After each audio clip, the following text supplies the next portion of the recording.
Hmm. Well, I have so much to say.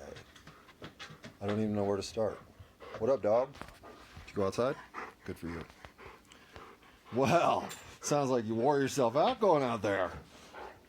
Yeah. Yeah. Such a good dog. What you doing? I'm recording. So you better just chill out, huh? I know. I turned both air conditioners off. Well, you know, it's too noisy with those.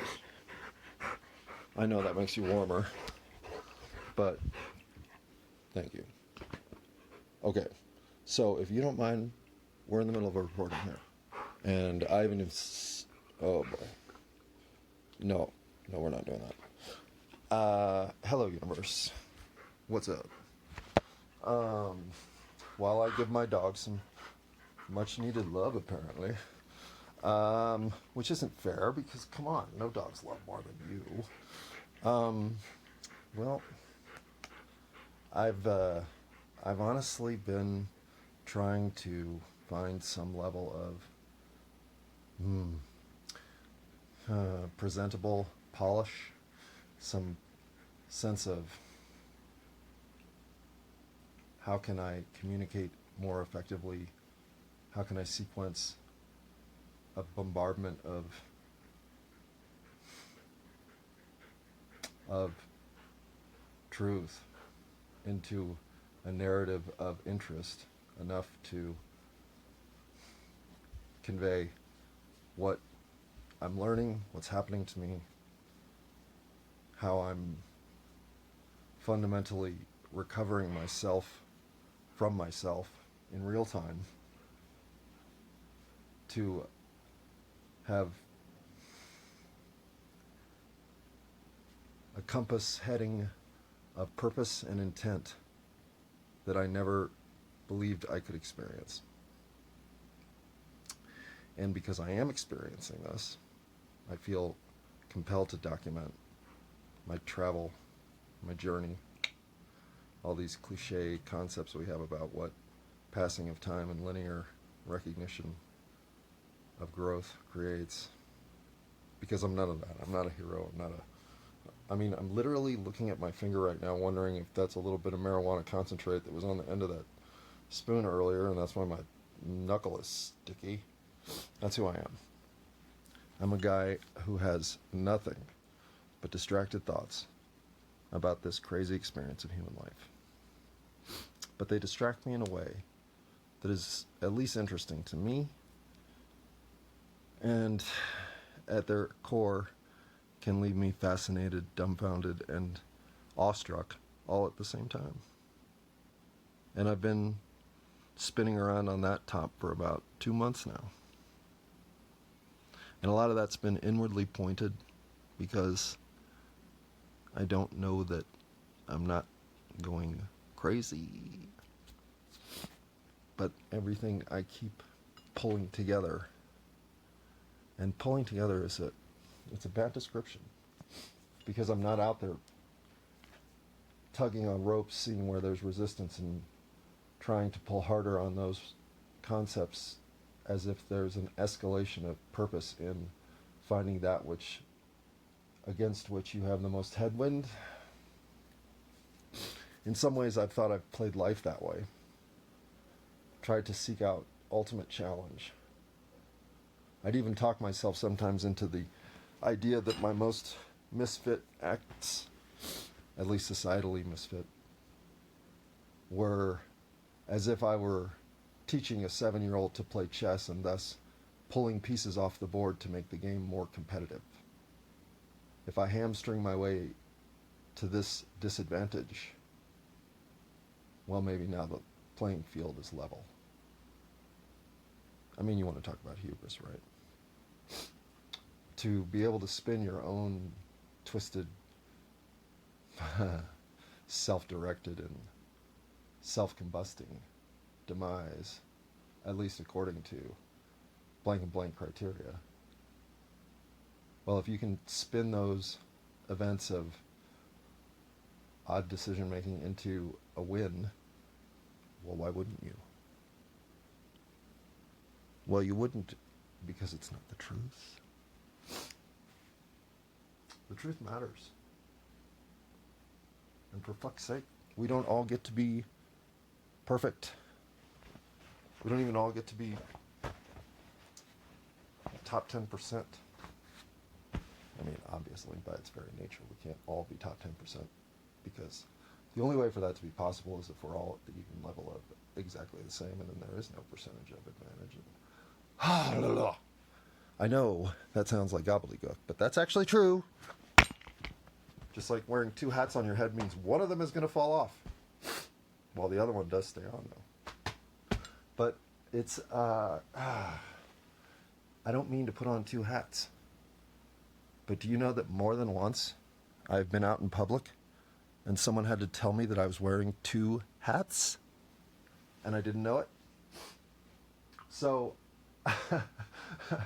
when somebody tells me that now, and it hasn't happened a third time, I would like to believe it will never happen again. But let's say that it could happen a third time. It'll be an odd time for that person to experience my gratitude and overwhelming thanks.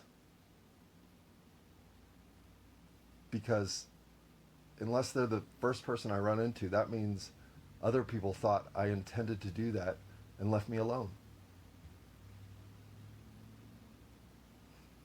I never intend to leave the house with two baseball hats on my head. And the only way it can happen is if I'm in the process of cleaning up something and two of them are laying next to each other. I'll throw them both on my head with the concept that these both need to go on the hook, and then forget that I did that, and then leave the house without having ever looked at myself. So there is a reason that it's happened more than once. And I don't give a shit what I look like in public. But I do care that I look like I'm insane if I'm wearing two baseball hats at the grocery store. Maybe I do look insane if I do that. Or at the very least, like I'm fashionably illiterate. Which I am. I am totally fashionably illiterate. But you know, there's a line to draw. Two baseball hats isn't fashionably illiterate. It's a balance game I don't even want to be trying to play. It's a mistake. It's a whoops. It's a, I was trying to clean up the kitchen. That's why I'm wearing two hats moment. But to the rest of the world, well, fuck, man. Might as well have been talking about the Iraq and the other Iraq. And sorry, Miss Teen, South Carolina. I don't mean to bring you up. But we can all have a moment in public that we don't mean to have. It happens. And we don't need to be judged by that shit. And I refuse to play these games anymore. I'm tired of thinking what other people think, because what other people think doesn't matter. In the long run, if it does matter, they'll be thinking everything you thought anyway. So the cloaking of concept and the idea that you can have actions that can be judged in a way that matters more than the way you judge yourself, well, there's one universal truth I've come to know. Nobody judges themselves more harshly than ourselves. And that's down to the very level of your soul. Because in the long run, all of us are here to learn something about ourselves. That's what I didn't get for so long. I thought I was here to meet the expectations of those around me, or to live up to the slot society was going to place me in. If I just did these things to this level, to this point of interest, here's my reward. I get to play this character. What's your name? Dr. Copeland? Ha ha ha ha. No, you can call me John. Forever. Because that's all I am. But what I do here matters to me. And will for the rest of eternity. But not to the rest of you, except that you're here playing the same game with me. So our actions do have this swirl of influence upon which the rest of the characters get to have their experience of improvement and knowledge to contain within contact to themselves. It's that simple. So, can it all go wrong? Well, yeah. But did you play a part in that if it does? Yeah, you did. And so did the people around you. And you may be locked in that tidal pool of learning a lesson where your swirl of influence has been contained until you fucking figure it out. And I might be in that tidal pool. Boy, I can sure see some of the characters playing their roles around me now. Or maybe I just set the board to be at the most disadvantaged position because I liked challenges. I always have. I really have. And don't get me wrong, it's not like I'm saying I was always capable of facing the triathlete challenges out there. There are some places where I clearly would draw the line against myself. But most of that stuff I was taught. Okay, I'm a poor swimmer. Frankly, when you get right down to it, I guess I'm a little afraid of water. So I probably died in a drowning accident somewhere back in the back. Or somebody intentionally drowned me back in the back.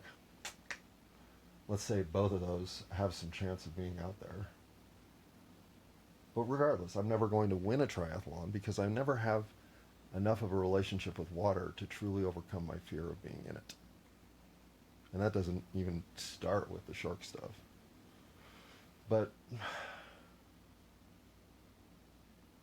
I don't remember having many limitations on myself other than fear of water, fear of fire. I think I've died in every possible way because I am terrified of like dying in a fire, dying in water, dying in suffocation. And these aren't subconscious fears. Like I'm tangibly afraid of dying in a fire. You just, if I have to go and society is determined we can all go on, but that one has to go if we're going to do it, just don't kill me in a fire. And then don't drown me and don't suffocate me. Because apparently those are fears I'll never overcome. But the fear of not being good enough, the fear of not thinking I deserve it, the fear of believing that I'm a problem, that's all shit I got taught. No, that's all shit I fell for. I'm strong enough to have seen it. But I opted for the easy road. What do you know?